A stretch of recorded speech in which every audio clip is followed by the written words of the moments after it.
Hello class, today we are beginning with the provision as per the company's share capital and debenture capital rule 2014, that is rule 18. ठीक है. If the company issues secured debenture, company must fulfill the following condition. अभी आप लोगों को पता है कि debentures में भी बहुत सारे कैटेगरीज होते हैं, बहुत सारे टाइप्स होते हैं. सिक्योर्ड है, अनसिक्योर्ड है, रिडीमेबल है, इरिडीमेबल है, कन्वर्टेबल है, नॉन कन्वर्टेबल है. तो बहुत सारे टाइप्स ऑफ डिबेंचर्स है. तो जो कैटेगरी से डिबेंचर्स की ना, उसमें एक कैटेगरी होती है सिक्योर्ड डिबेंचर की. सिक्योर्ड डिबेंचर वो डिबेंचर होते हैं जिसको कंपनी क्या करती है, सिक्योर्ड कर देती है, यानी रिपेमेंट ऑफ कैपिटल उनका फिक्स्ड हो जाता है कि किसी भी कंडीशन में आपका कैपिटल आपको रिटर्न मिल जाएगा. और वो सिक्योर्ड डिबेंचर को कंपनी कैसे देती है, कैसे सिक्योर्ड करती है, अपने किसी भी फिक्स एसेट्स पे कंपनी क्या करती है, उतने अमाउंट का डिबेंचर जो सिक्योर्ड डिबेंचर इशू किया है कंपनी ने, उतने अमाउंट तक का जो डिबेंचर होता है उसको अपने फिक्स एसेट्स के ऊपर, कोई भी फिक्स एसेट्स के ऊपर चार्ज क्रिएट कर देते हैं. जैसे लैंड एंड बिल्डिंग है, प्लांट एंड मशीनरी है, फर्नीचर एंड फिक्चर है. ठीक है. तो किसी भी एसेट्स पे जितना, फॉर एग्जांपल 10 लाख का सिक्योर्ड डिबेंचर कंपनी ने इशू किया और प्लांट एंड मशीनरी है 20 लाख का, तो 10 लाख का जो सिक्योर्ड डिबेंचर इशू हुआ है वो अपने प्लांट एंड मशीनरी पे 10 लाख का चार्ज क्रिएट कर देंगे और डिबेंचर ट्रस्टी को ये बता देंगे कि अगर हमने रिपेमेंट करने में डिले किया या कहीं प्रॉब्लम हो रही है हमसे रिपेमेंट करने में सिक्योर्ड डिबेंचर को, तो ये हमने एसेट्स है, इसके ऊपर हमने चार्ज क्रिएट किया हुआ है, आप इसको सोल्ड आउट करके आप अपने सारे डिबेंचर होल्डर्स का पैसा आप रिकवर करके दे सकते हो. So that is known as secured debenture. और यहाँ पे वही है, if a company issue secured debenture, company must fulfil the following condition. अगर कंपनी सिक्योर्ड डिबेंचर इशू कर रही है तो उसको कुछ कंडीशन है, कुछ क्राइटेरिया है जो उसको फुलफिल करने पड़ेंगे. देखते हैं क्या है वन बाय वन. सबसे पहले है tenure of secured debenture. All secured debenture should be redeemed with in 10 years from the date of its issue. यानी जितने भी सिक्योर्ड डिबेंचर कंपनी ने इशू किया है, ठीक है, वो at the date of issue उस डेट से लेके 10 ईयर्स तक के अंदर अंदर कंपनी को क्या करना है, रिडीम कर देना है. Only certain companies like companies engage in infrastructure project और companies permitted by the ministry of corporate affairs, central government और the RBI can issue debentures beyond a period of 10 years but not exceeding 30 years.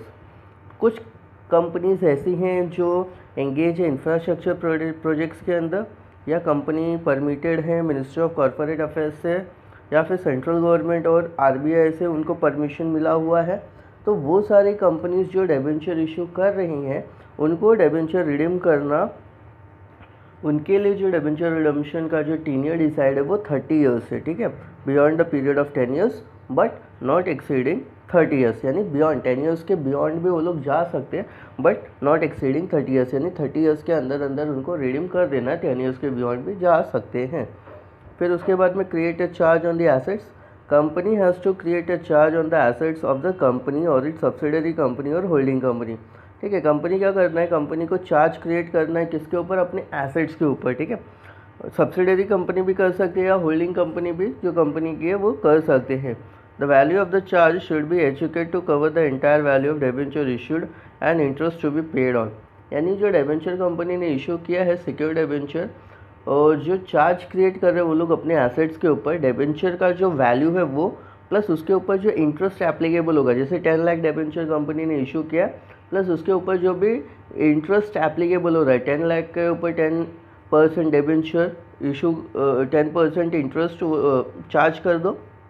10 lakh debenture plus 10% interest, तो total जो value हो जाएगा वो दोनों value, ठीक है, मिला के उतना जो भी है ना उसका उतना मिला के चार्ज क्रिएट करना पड़ेगा अपने एसेट्स के ऊपर. जैसे 10 लाख का ये है और 10% डिबेंचर है, तो 10 लाख 10 वी कैन से 10 लाख 10,000 और 11 लाख जो भी अमाउंट आएगा उसके ऊपर हमको क्या करना है, चार्ज क्रिएट कर देना है अपने एसेट्स के ऊपर, ताकि इंटरेस्ट प्लस प्रिंसिपल अमाउंट दोनों को मिला के कंपनी क्या कर सकती है, रिडीम कर सकती है. ठीक है.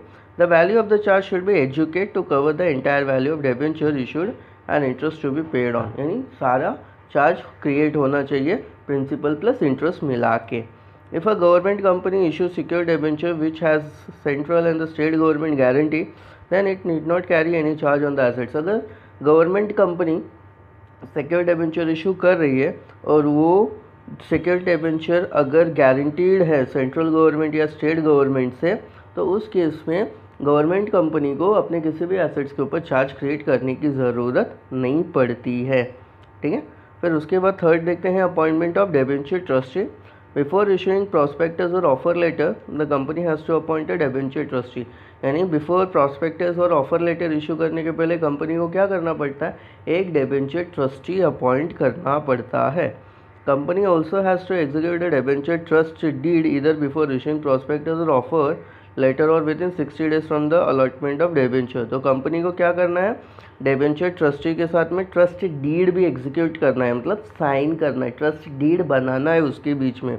ठीक है, बिफोर इशूइंग प्रॉस्पेक्टस और ऑफर लेटर और with in 60 days from the allotment. Offer letter के पहले कर सकते हैं, प्रॉस्पेक्टस के पहले कर सकते हैं, या फिर दोनों का हो गया है तो अलॉटमेंट ऑफ डिबेंचर जो है उसके 60 डेज के विद इन आप लोग कंपनी क्या कर सकती है, डिबेंचर ट्रस्ट डीड एग्जीक्यूट करेगी, यानी साइन करेगी।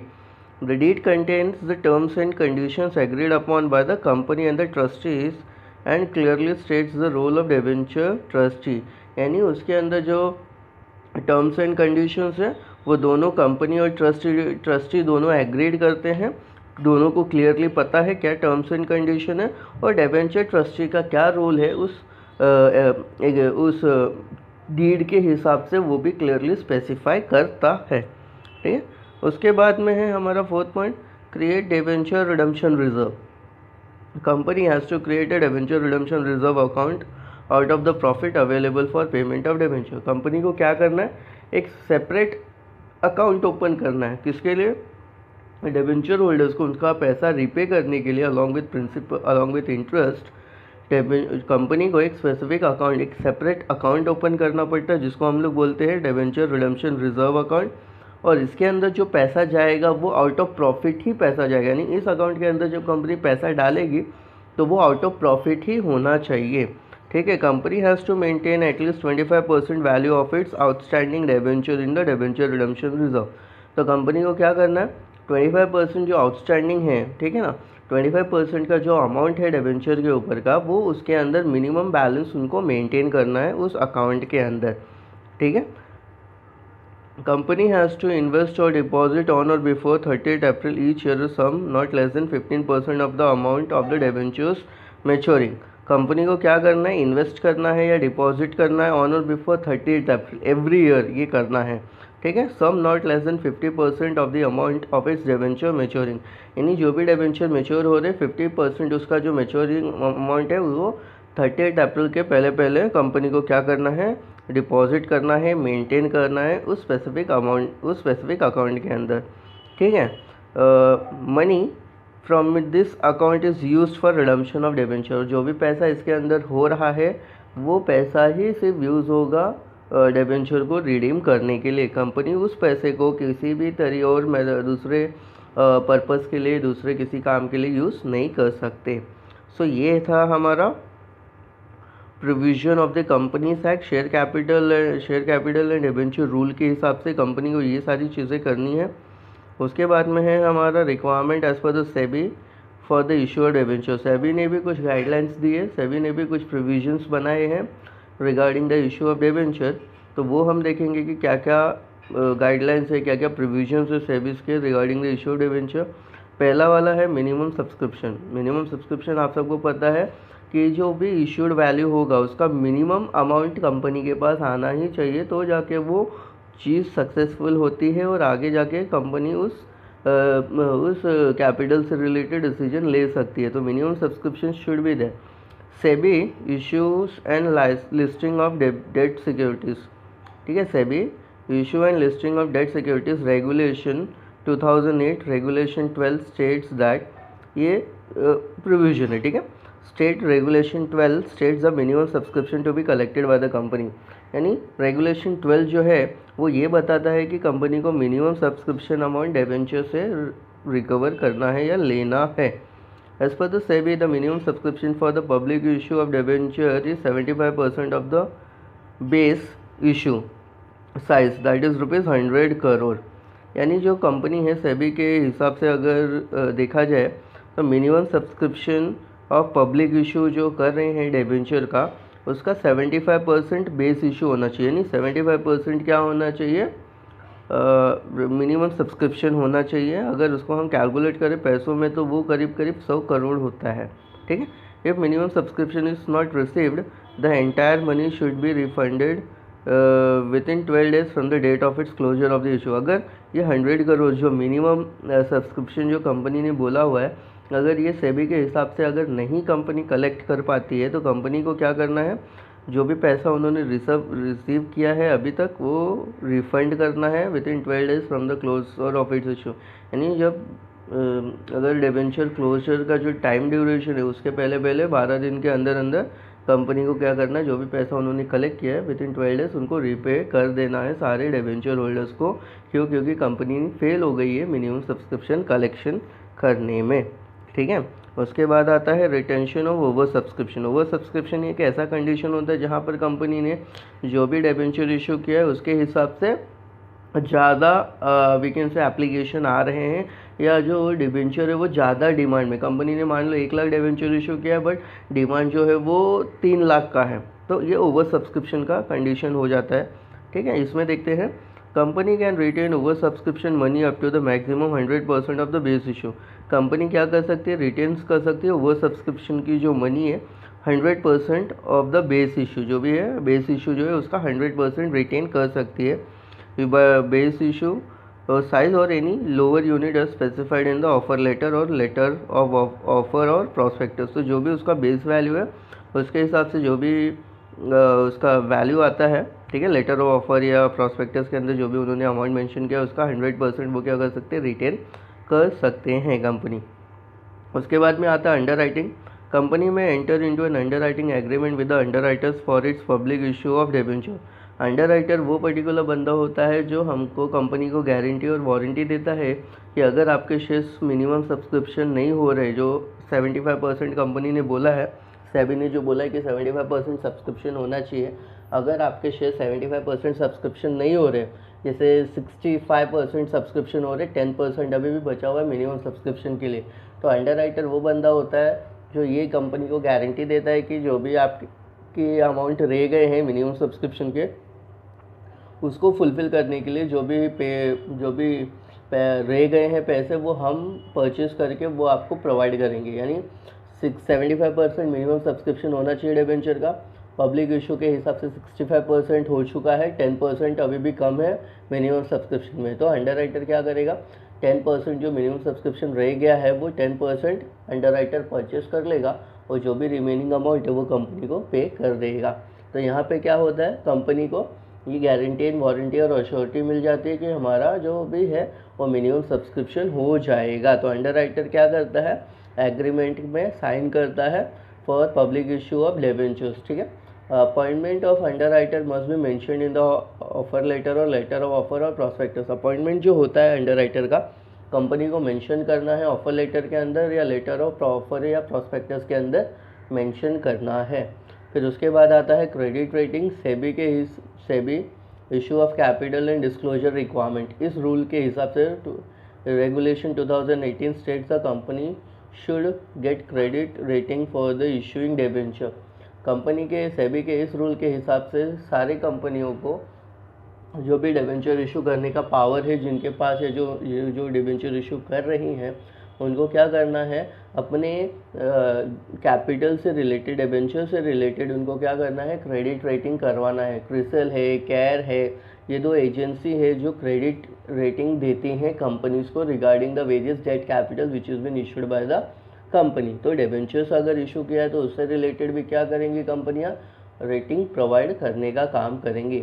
As per the SEBI companies making a public issue और the right issue of convertible debenture, ठीक है। यहाँ पे देखिए, company making a public issue और right issue of convertible debenture. Public issue और राइट इशू क्या, कन्वर्टेबल डिबेंचर। कन्वर्टेबल डिबेंचर वो होते हैं जो ऑटोमेटिकली मैच्योरिटी के बाद इक्विटी शेयर्स में कन्वर्ट हो जाते हैं।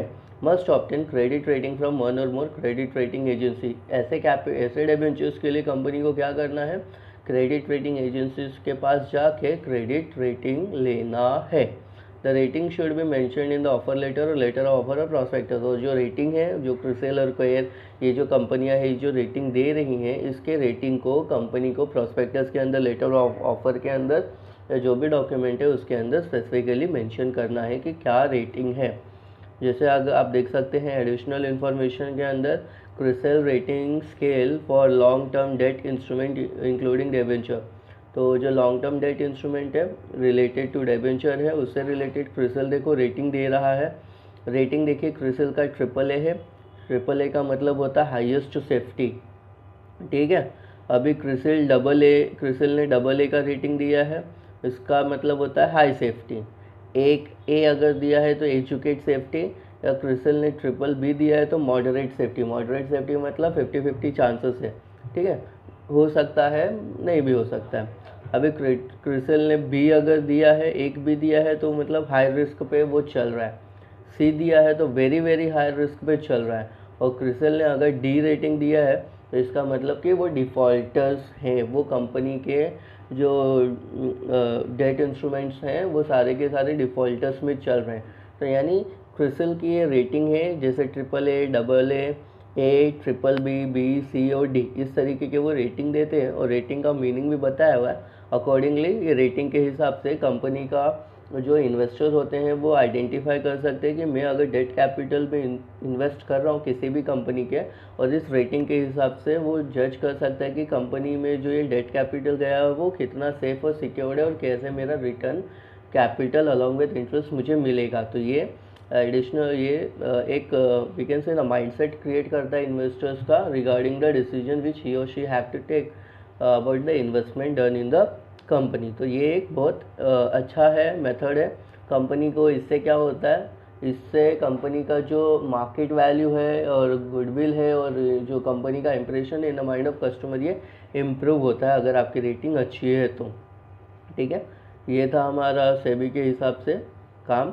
फिर उसके बाद है हमारा procedure for issue of debenture, ठीक है। तो कंपनी ने कुछ प्रोसीजर्स लेट डाउन किए हैं, आर्टिकल ऑफ एसोसिएशन है, मेमोरेंडम ऑफ एसोसिएशन है, ठीक है, कंपनीज एक्ट 2018 है। तो उनके हिसाब से कुछ प्रोसीजर्स है जो लेट डाउन है और उस प्रोसीजर को फॉलो करके ही कंपनी क्या कर सकती है, डिबेंचर इशू कर सकती है। इन शॉर्ट अगर हम देखा जाए तो there are total 11 we can say points are there, 11 procedures are there. सबसे पहले pass resolution in board meeting, फिर उसके बाद में होल्ड एक्स्ट्राऑर्डिनरी जनरल मीटिंग, उसके बाद में filing with the register of company, फिर उसके बाद में obtain credit rating, then enter into an underwriting agreement, फिर उसके बाद में issue prospectus, offer letter, letter of offer, ठीक है। 7th पॉइंट है ओपन सेपरेट बैंक अकाउंट, फिर receiving application money, hold the board meeting, issue of debenture certificate and make entries in the register of debentures. तो total 11 points से 11 procedures है। हम लोग इसको गो थ्रू करते हैं one by one in detail. सबसे पहले होता है pass resolution in the board meeting. In the board meeting following resolution have to be pass. Board meeting के अंदर सबसे पहले बोर्ड मीटिंग कंडक्ट होगी और बोर्ड मीटिंग कंडक्ट करने का काम कंपनी सेक्रेटरी करता है और कंपनी सेक्रेटरी ये मेक श्योर करता है कि अगर मुझे डिबेंचर इशू करना है कंपनी से रिलेटेड तो ये कुछ रिजोल्यूशन है जिसको हमको पास करना पड़ेगा बोर्ड मीटिंग के अंदर।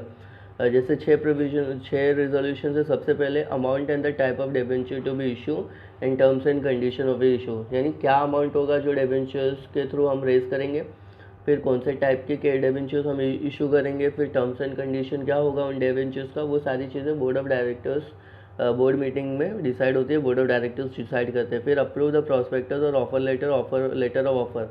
प्रॉस्पेक्टस, लेटर ऑफर लेटर या लेटर ऑफ ऑफर, ये तीनों चीज़ों का जो डॉक्यूमेंटेशन है ये भी कंपनी ने करके रखा रहेगा, कंपनी सेक्रेटरी ने, तो इसका भी अप्रूवल होना चाहिए।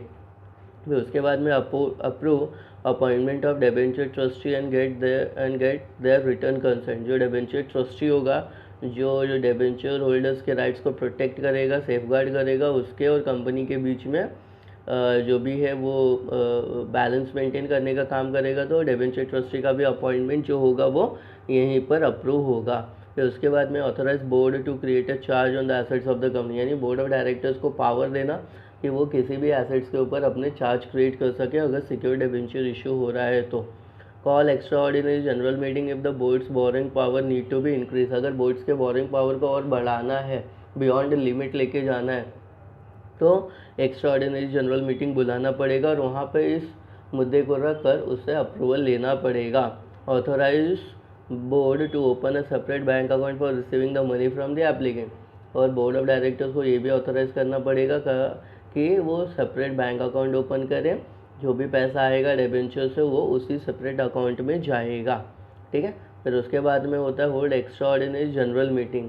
If the borrowing powers of the board is to be increase, EGM extra ordinary general meeting है, शॉर्ट एब्रीविएशन है EGM का, must be held to get the share holders approval through a special resolution. ठीक है। अगर board of directors को अपना boring power increase करना है, उनको बियॉन्ड द लिमिट जाना है, तो एक्स्ट्रा ऑर्डिनरी जनरल मीटिंग बुलाना पड़ेगा, जहाँ पे शेयर होल्डर्स से अप्रूवल लिया जाएगा by passing a special resolution related to the borrowing powers which is been given to the board of directors of the company. ठीक है। उसके बाद में आता है filing with the registrar of company. Secretary has to file the special resolution, a copy of prospectus, offer letter, letter of offer with the registrar of company within 30 days of the board meeting. यानी board meeting जिस दिन हुआ ना, उसके with in 30 days के अंदर अंदर एक स्पेशल रेजोल्यूशन की जो कॉपी है वो फाइल करनी है, प्रॉस्पेक्टस का एक डॉक्यूमेंटेशन जो अप्रूव हुआ है वो फाइल करना है, लेटर ऑफ ऑफर या ऑफर लेटर जो भी है वो सारी की सारी चीज़ें, जो भी डॉक्यूमेंट, इन शॉर्ट बोला जाए तो जो भी डॉक्यूमेंट बोर्ड ऑफ डायरेक्टर्स की मीटिंग में अप्रूव हुआ है वो सारे के सारे डॉक्यूमेंट्स रजिस्टर ऑफ कंपनी के पास में जाके within 30 days of the meeting आपको फाइल करना है। फिर उसके बाद में आता है obtain credit rating. Company gets its debenture rated by one और more credit rating agency. Debenture को क्या करना है, डिबेंचर कंपनी को क्या करना है, उनको अपने डिबेंचर से रिलेटेड एक या एक से ज़्यादा क्रेडिट रेटिंग एजेंसी से क्रेडिट रेटिंग करवा के लेना है। The rating must be mention in the prospectus, letter of offer and offer letter. और ये जो रेटिंग है इसको प्रॉस्पेक्टस के अंदर, ऑफर लेटर के अंदर या लेटर ऑफ ऑफर के अंदर मेंशन करना है। Enter into underwriting agreement. Company enters into an underwriting agreement for underwriting its debenture issue. मैंने आपको बताया अंडरराइटर क्या करता है, अंडरराइटर गारंटी वारंटी लेता है मिनिमम सब्सक्रिप्शन का। ठीक है। तो कंपनी को क्या करना है, अंडरराइटर के साथ में एग्रीमेंट साइन करना है related to the provision of minimum subscription amount.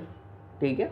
उसके बाद में आता है issue prospectus, letter of offer and offer letter. Company को क्या करना, company issue prospectus if it is inviting the public to buy debentures. Company ने अगर पब्लिक को, जनरल पब्लिक को इन्वाइट करना है तो उसको क्या करना पड़ेगा, प्रॉस्पेक्टस इशू करना पड़ेगा। Offer letter is issued if a company makes private placement and letter of offer to the right issue. अगर कंपनी प्राइवेटली सेल कर रही है डिबेंचर्स तो कंपनी को ऑफर लेटर देना है, या लेटर ऑफ ऑफर जो है वो राइट इशू। राइट इशू यानी कि क्या, एग्जिस्टिंग अगर एम्प्लॉयज़ है, sorry existing equity share holders है या जो एग्जिस्टिंग डेट कैपिटल होल्डर्स है उनको अगर आप शेयर इशू कर रहे हो तो वो राइट इशू के लिए लेटर ऑफ ऑफर देना है। ठीक है। फिर उसके बाद आता है open separate bank account. Company open है separate bank account in a scheduled bank to receive the money from the applicant. Company को सेपरेट बैंक अकाउंट ओपन करना है, कौन से बैंक में, शेड्यूल्ड बैंक में ओपन करना है। ठीक है। उसमें सारा का सारा पैसा जो है एप्लीकेंट से आएगा, जो डिबेंचर होल्डर से आएगा वो उसको कलेक्ट करना है। तो उसके बाद में आता है receiving application money. Subscriber will submit their application along with the required amount to be specified bank within the time period mention in the prospectus, letter of offer and offer letter. ठीक है। Subscriber जो है यानी जो purchaser of the debenture है वो क्या करेगा, अपने एप्लीकेशन के साथ साथ जो भी रिक्वायर्ड अमाउंट है वो स्पेसिफाइड बैंक के अंदर with in the time duration वो जाके दे देगा। ठीक है। वो जाके जमा कर देगा जो भी मेंशन किया हुआ है प्रॉस्पेक्टस, ऑफर लेटर या लेटर ऑफ ऑफर के अंदर। फिर उसके बाद में आता है hold board meeting. After the issue closes a board meeting is held to decide and approve the allotment of debenture. Board also approves the creation of charge on the company's asset. तो board meeting दोबारा conduct करनी पड़ेगी। जैसे application money receive हो गया सारे debenture holder से, तो कंपनी को फिर से बोर्ड मीटिंग कंडक्ट करनी पड़ेगी। उसके अंदर ये डिसीजन लेना है regarding the approval. Board meeting held to decide and approve the allotment of debenture. सबसे पहले कौन कौन से लोगों को हमने डिबेंचर देना है, उनका नाम स्पेसिफिकली, और फिर अलॉटमेंट से रिलेटेड सारे डिसीजंस लेने हैं बाय द बोर्ड मीटिंग। ठीक है। और ये भी अप्रूव करना है कि कौन से एसेट्स के ऊपर हम चार्ज क्रिएट करेंगे related to the debentures that the company have issued.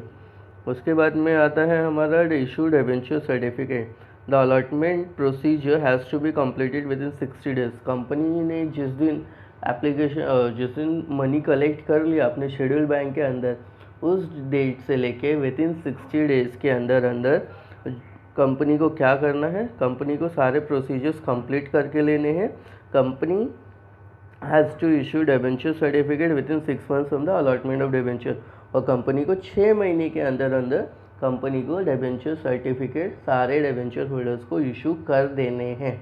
ठीक है, इसके अंदर अगर कोई डिफ़ॉल्ट होता है तो कंपनी को पेनल्टी पे करना पड़ेगा।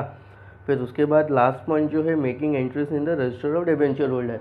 जैसे इक्विटी शेयर होल्डर से रिलेटेड सेपरेट रजिस्टर बनाया जाता है, ठीक है, उसी तरीके से डिबेंचर होल्डर्स को से रिलेटेड एक सेपरेट रजिस्टर बनाया जाएगा और उस सेपरेट रजिस्टर के अंदर डिबेंचर होल्डर्स से रिलेटेड सारे डेटा, सारे इंफॉर्मेशन अपडेट किए जाएंगे। Secretary has to make entries in the register of debenture holders within 7 days after the board approval of allotment. ठीक है, 7 दिन के अंदर, एक बार बोर्ड ने अप्रूव कर दिया अलॉटमेंट तो 7 दिन के अंदर अंदर ये रजिस्टर बन जाना चाहिए और इसके अंदर से रिलेटेड सारे डेटा इन्फॉर्मेशन अपडेट हो जाने चाहिए। However, if debentures are issued in the demat form, company does not maintain the register of debenture holder। अगर डिबेंचर्स को डीमैट फॉर्म यानी इलेक्ट्रॉनिक फॉर्म में अगर डिबेंचर्स कंपनी ने इशू किए हैं तो कंपनी को फिर कोई ज़रूरत नहीं रहती कि डिबेंचर रजिस्टर मेंटेन करने की। अगर फिजिकल फॉर्म में डिबेंचर इशू हुए हैं कंपनी से तो कंपनी क्या करेगी, अपना डिबेंचर रजिस्टर मेंटेन करेगी, अदरवाइज वो लायबल नहीं है मेंटेन करने के लिए। उसके बाद में हमारा नेक्स्ट पॉइंट जो है वो डिबेंचर ट्रस्टी है। ठीक है, a company which issue prospectus और invite more than 500% to buy its debenture has to appoint 1 or more debenture trustee. Company जो प्रोस्पेक्टस इशू करके पब्लिक को इनवाइट करती है डिबेंचर परचेस करने के लिए, और वो जो डिबेंचर्स कंपनी जो डिबेंचर्स लोग परचेस कर रहे हैं, अगर उनकी जो मेंबरशिप है अगर वो 500 के बियॉन्ड जाती है तो उस सिचुएशन और कंडीशन में कंपनी को क्या करना पड़ेगा, एक या एक से ज़्यादा यानी 2 या 3 लोगों को कंपनी क्या कर सकती है, ऐसा डिबेंचर ट्रस्टी अपॉइंट कर सकती है। Companies issuing secure debenture also must appoint debenture trustee. अगर कंपनी ने सिक्योर डिबेंचर भी इशू किया है उस केस में भी आपको क्या करना है, कंपनी को क्या करना है, डिबेंचर ट्रस्टी अपॉइंट करना ही करना है। Debenture trustees are institution which protect the interest of debenture holder. The company create a charge on its movable and immovable assets or assets of its subsidiary company or holding company.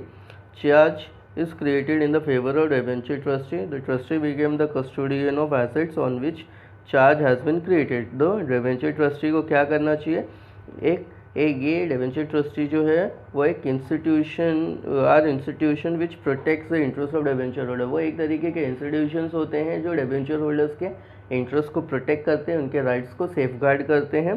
Company को क्या करना है, charge create करना है movable immovable assets के ऊपर। Company ये जो चार्ज है वो अपने सब्सिडरी कंपनी या होल्डिंग कंपनी के एसेट्स के ऊपर भी चार्ज क्रिएट कर सकती है। चार्ज जो क्रिएट होगा वो फेवर में होगा, डिबेंचर ट्रस्टी के फेवर में होगा। ठीक है, जो ट्रस्टी है वो क्या होंगे, कस्टोडियन हो जाएंगे उस एसेट से रिलेटेड जिस एसेट्स के ऊपर कंपनी ने चार्ज क्रिएट किया होगा। Debenture trustee is appointed before prospectus और लेटर ऑफ ऑफर और लेटर इज इशूड और with in 60 days of the allotment of debenture.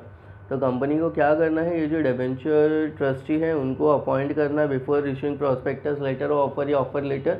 और अगर ऑफर लेटर प्रोस्पेक्टस इसके पहले अगर उन्होंने अपॉइंट नहीं किया है तो कंपनी विद इन 60 days अगर अलॉटमेंट के हैं तो उसके पहले भी कंपनी क्या कर सकती है, डिबेंचर ट्रस्टी का अपॉइंटमेंट कर सकती है। ठीक है, तो प्रोस्पेक्टस इशू करने के टाइम पर अगर डिबेंचर ट्रस्टी नहीं अपॉइंट हुआ है तो अलॉटमेंट जब होगा तो उसके 60 days के अंदर अंदर कंपनी को क्या करना है, डिबेंचर ट्रस्टी अपॉइंट कर देना है। Trustee must be given a written consent to act as a debenture trustee. Trustee को क्या करना है, एक रिटन कंसेंट देना है कि वो डिबेंचर ट्रस्टी के हिसाब से एक्ट करेंगे। उनको पता होगा कि क्या क्या चीज़ें होती हैं कंपनी के अंदर एंड अकॉर्डिंगली वो डिबेंचर्स के सेफगार्ड्स को, उनके राइट्स को सेफगार्ड करने का काम करेंगे। द प्रोस्पेक्टस और letter of offer and offer letter must be mention the name of the debenture trustee. Prospectus के अंदर में लेटर ऑफ ऑफर या ऑफर लेटर में डिबेंचर ट्रस्टी कौन है, उनका प्रॉपर एड्रेस, उनसे related each and every relevant data, वो सारी की सारी चीज़ें मेंशन होनी चाहिए। ठीक है, तो ये सारी चीज़ें थे related to the debenture trustee. ठीक है, उसके बाद में हमारा आता है trust deed, debenture trust deed. Debenture trust deed जो है वो कंपनी और डिबेंचर ट्रस्टी के बीच में साइन होता है, तब जाके डिबेंचर ट्रस्टी डिबेंचर होल्डर्स के इंटरेस्ट के राइट्स को प्रोटेक्ट कर सकता है। यहाँ पे देखते हैं, company enters into a contract with one और मोर डिबेंचर ट्रस्टी। अगर 500 के ऊपर है मेंबरशिप, ठीक है ना, डिबेंचर होल्डर्स का जो मेंबरशिप है वो 500 के ऊपर है, तो उस सिचुएशन में कंपनी को डिबेंचर ट्रस्टी अपॉइंट करना है। कंपनी एक या एक से ज़्यादा यानी 2 लोगों को डिबेंचर ट्रस्टी अपॉइंट कर सकती है। The terms and the condition of the agreement is written in the debenture trust deed. और जो टर्म्स एंड कंडीशन है रिगार्डिंग द डिबेंचर ट्रस्टी वो उस ट्रस्ट डीड के अंदर मेंशन होगा। It is a legal instrument carrying the assets of the company to the trustee. ये क्या है, it is a legal instrument है, ये एक तरीके का लीगल डॉक्यूमेंट है जहाँ पर वो एसेट्स के रिलेटेड सारी चीज़ें बताएगा और ट्रस्टीज़ को उस एसेट से रिलेटेड वी कैन से एक एज अ प्रोटेक्टर बना के रखेगा related to the debenture holder. The deed also defines the rights of debenture holder and the duties and powers of the debenture trustee. तो वो डीड जो है, डिबेंचर ट्रस्टी डीड जो है वो डिबेंचर ट्रस्टीज़ के पावर्स से रिलेटेड उनके राइट्स को डिफाइन करेगा। ठीक है, उनकी ड्यूटीज़ बताएगा, उनकी अथॉरिटीज़ बताएगा, उनकी रिस्पॉन्सिबिलिटीज़ बताने का काम करेगा। ठीक है, company has to execute the deed within 3 months of the closure of the issue. Company को ये जो डीड है वो एग्जीक्यूट करना है मतलब साइन करना है within 3 months from the date of closure of the issue. यानी डिबेंचर का जो क्लोजिंग टाइम है, मतलब इशू होने के बाद में क्लोजिंग टाइम भी होता है, तो जैसे क्लोजिंग टाइम के 3 महीने पहले डिबेंचर ट्रस्ट डीड को एग्जीक्यूट कर देना है, यानी साइन कर लेना है एग्रीमेंट उनके साथ। ठीक है, member as well as the debenture holder can inspect the deed and also get a copy of it by paying a certain fees. जो कंपनी के मेंबर्स हैं या फिर जो डिबेंचर होल्डर्स हैं कंपनी के, वो भी इस ट्रस्ट डीड को देख सकते हैं, वेरीफाई कर सकते हैं। ठीक है, और अगर एक कॉपी चाहिए तो वो सर्टेन अमाउंट ऑफ फीस पे करके डिबेंचर ट्रस्ट डीड का एक कॉपी ले सकते हैं। So this is the concept of debenture trust deed भी यहाँ पे ख़त्म हुआ। Normally here we have completed our chapter. अगर देखोगे तो समरी लिखा हुआ है, एक बार आप समरी को गो थ्रू करोगे तो आपको सारी चीज़ें यहाँ पर समझ में आ जाएंगी। और फिर उसके बाद में पेज नंबर 75 से अपना एक्सरसाइज ये चैप्टर का स्टार्ट हो जाएगा। So here we have completed our chapter. Okay, debenture से related debenture trustee, debenture trust deed हमने देखा, फिर उसके बाद हमने देखा prospectus, procedure for issuing the prospectus. ठीक है, यहाँ पे 11 प्रोसीजर हैं। फिर उसके बाद में हमने यहाँ पे requirement of SEBI for the issue of debenture. फिर उसके बाद में हमने यहाँ पे provision as per the Companies Act. तो आई होप दैट कि आज के सेशन में आपको ये सारी चीज़ें समझ में आ गई रहेंगी। यहाँ पर हमारा ये चैप्टर कंप्लीट हो गया और जो नेक्स्ट वीडियो होगा वो हमारे न्यू चैप्टर के ऊपर बेस्ड होगा। Thank you.